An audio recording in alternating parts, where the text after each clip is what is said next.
आम्ही त्या निवडणुकांना सामोरं जाऊ। तीनही आमचे जे पक्ष आहेत ते आपापल्या परीनं त्या स्तरावर युतीच्या संदर्भात निर्णय घेतील, पण कुठल्याही परिस्थितीमध्ये आम्ही तिघही एकच आहोत। कुठे युती झाली नाही तरी आमची पोस्टपोल युती होईल।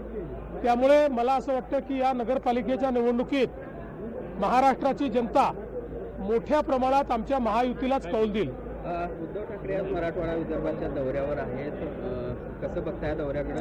हे चांगलं आहे, विरोधी पक्षाचं काम आहे। पहिल्यांदा उद्धवजी बाहेर पडले आहेत, त्यामुळे मला आनंद आहे।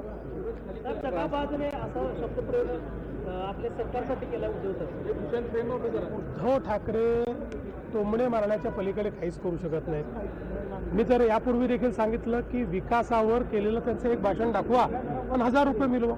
काल निवडणूक आयोगाची पत्रकार परिषद झाली, त्यावर राज ठाकरे यांनी म्हटलेलं आहे की ही पत्रकार परिषद बघितल्यावर तळपायाची आग मस्तकात गेली, कारण निवडणूक आयोगाकडे उत्तरं नाहीत। दुबार त्यांना एकच उत्तर पाहिजे, ते म्हणजे निवडणुका पुढे ढकला। त्यांना दुसरं कुठलंही उत्तर अपेक्षित घोषणा झाली आहे। आम्ही त्या निवडणुकांना सामोरं जाऊ। तीनही आमचे जे पक्ष आहेत ते आपापल्या परीनं त्या स्तरावर युतीच्या संदर्भात निर्णय घेतील, पण कुठल्याही परिस्थितीमध्ये आम्ही तिघही एकच आहोत। कुठे युती झाली नाही तरी आमची पोस्टपोल युती होईल। त्यामुळे मला असं वाटतं की या नगरपालिकेच्या निवडणुकीत महाराष्ट्राची जनता मोठ्या प्रमाणात आमच्या महायुतीलाच कौल देईल।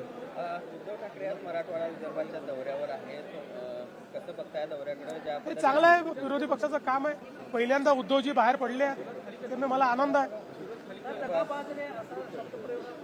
आपल्या सरकारसाठी केला उद्धव ठाकरे टोमणे मारण्याच्या पलीकडे काहीच करू शकत नाहीत। मी तर यापूर्वी देखील सांगितलं की विकासावर केलेलं त्यांचं एक भाषण दाखवा पण 1000 रुपये मिळवा।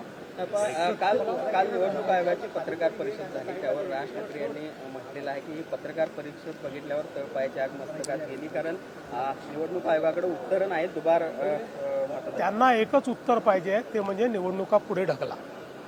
त्यांना दुसरं कुठलंही उत्तर अपेक्षित नाही आणि सुप्रीम कोर्टाच्या आदेशामुळे निवडणुका पुढे जाऊ शकत नाही, त्याच्यामुळे त्यांना अपेक्षित उत्तर मिळू शकत नाही।